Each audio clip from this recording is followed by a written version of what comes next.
is 2 years old. I had to work 2 jobs to support my family, but going for night shifts while leaving my daughter home alone was impossible for me. So I moved back with my mother. I took a night job as a maintenance staff in an office building. Every evening after office hours, I had to go to each floor and take out the garbage from the washroom and cafeteria. I could work in a hassle-free, quiet ambiance. There was no one to drive me crazy or poke their nose into my work. It was a 10-story building, hence the elevator was an important tool of my work schedule. I carried the big dumpster using the elevator. I stopped on each floor and emptied the dust bins on the dumpster.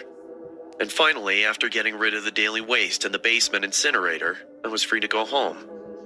The entire process took about 3 to 4 hours.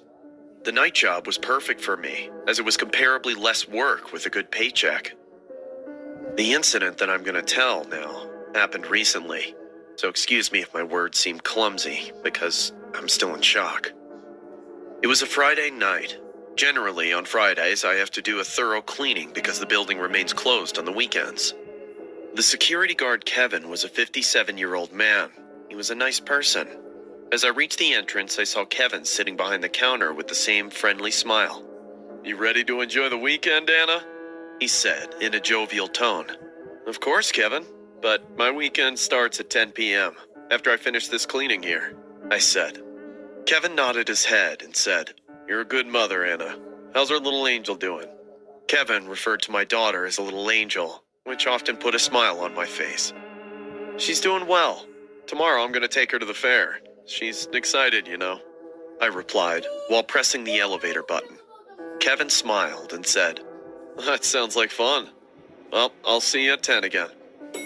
The elevator came down and I got inside with the dumpster, waving him goodbye. I started to arrange my cart. I was used to being alone in the empty building night after night. Never once I felt uncomfortable or scared in any way. The elevator door opened on the first floor. I came out and started to walk towards the washroom with my cart. I opened the washroom door and vacated the waste onto my bin. Time went on as I reached one floor after the other and collected the trash. When I finished with the 4th floor and pressed the elevator button to move on to the next one, something really weird happened. As soon as the lift door opened, a disgusting smell of burnt tobacco filled my nostrils. It felt like someone smoked in the elevator. I became surprised because there's no one in the entire building except myself and Kevin. And also, if someone had to use the elevator, they must get up from the ground floor, which will result in the sound of the elevator moving downstairs. I heard no such sounds. With my one button press, the elevator door opened in a wink. This clarifies that the elevator was standing on the 4th floor the entire time. The hair on the back of my neck stuck up. I looked around, and a feeling of fear grabbed me instantly. I said in a loud voice, "Is anybody in here? Hello? Is someone here?" I never realized before how silence could be absolutely terrifying. I stood there staring at the entire floor. There was no sound. I then thought it might be a trick that my mind was playing on me. I got inside the elevator and pressed floor number 5. While the elevator was going upstairs, I couldn't help but think about what just happened a few moments back. The elevator opened on the 5th floor, and I got busy again. I increased my speed because I don't know why, but I had this feeling of anxiety and just wanted to get off work as soon as possible. After 2 hours of hard labor, I managed to finish all the floors, and it was time to get down and leave for home. I switched off the washroom light on the 10th floor and started to walk towards the elevator. Suddenly, I felt like I was being followed. I turned around really quick and saw the long, empty corridor lying behind. "Damn it! What the hell is wrong with your mind today, Anna?" I said to myself. I then turned back and started to walk faster. The moment I reached the elevator and went to close the door, I heard a voice. Please help me. I can't take this pain anymore." It was a man's voice. I could tell he was in terrible pain. I said, "Who are you?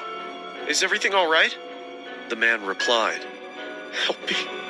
I can't walk. My leg, it hurts." I became confused about what to do. I came out and followed his voice. "Where are you?" The man replied, "Right at this corner.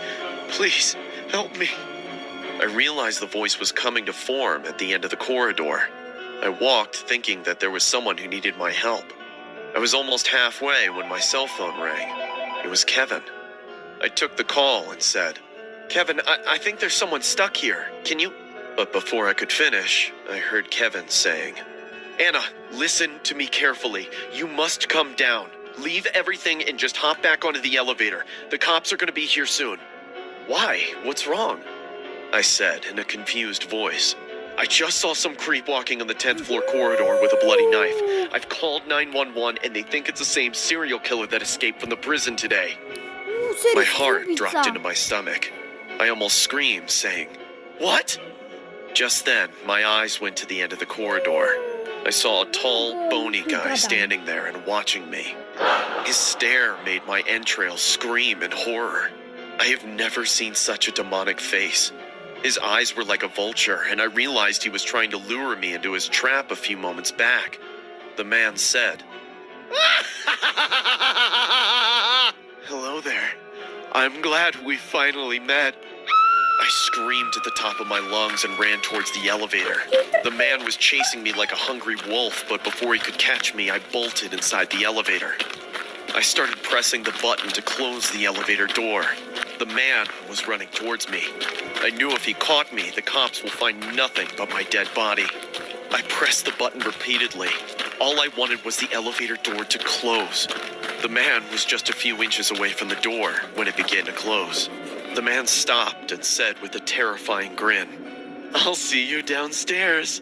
And then I saw him rush towards the emergency stairs. Now, the horror went to a horrifying level.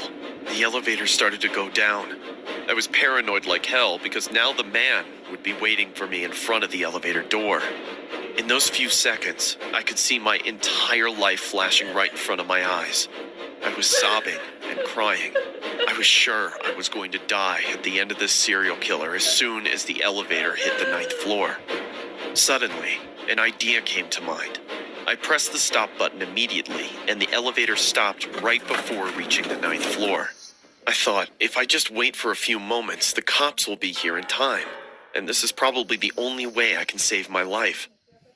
The elevator stood silently.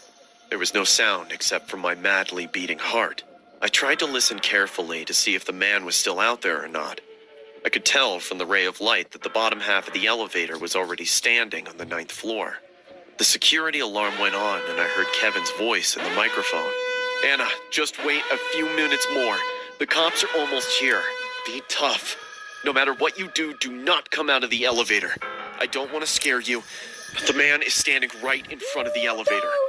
My head started to throb. I felt like I was going to faint on the floor out of fear. I screamed, "Why are you doing this?" The man on the other side replied, "I'd like to feel your skin on me after I peel it off from your body with my sharp knife, Anna." I screamed back, saying, "I am not coming out of this elevator, and the cops are going to be here soon. Burn in hell, you freak." Suddenly, the elevator microphone buzzed again, and I heard Kevin's voice. "The cops are going up, Anna. They'll be on the 9th floor soon. Don't worry, it'll all be over now." Everything went quiet. No reply came from outside. I got close to the elevator door and leaned on it to hear if he was still out there or not. I tried to listen when suddenly a huge knife sprung in between the gap of the elevator door, almost slicing my feet. I got cut bad, but thank God it wasn't that severe. "Looks like I missed this time, Anna, but I won't miss the next time. Just remember my words." Then the man's running footsteps faded away. When the cops opened the elevator, they found me lying on the floor unconscious. They're still looking for the serial killer.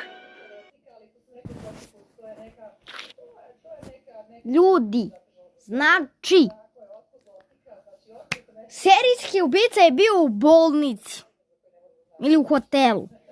Serijski ubica je bio u bolnici. Zamisli, pobegao iz zatvora serijski ubica i došao nju da ubije. Napišite mi dole komentare vaše ocene, meni je ova ocena 8 od 10. Tako da, pozdrav ljudi moji!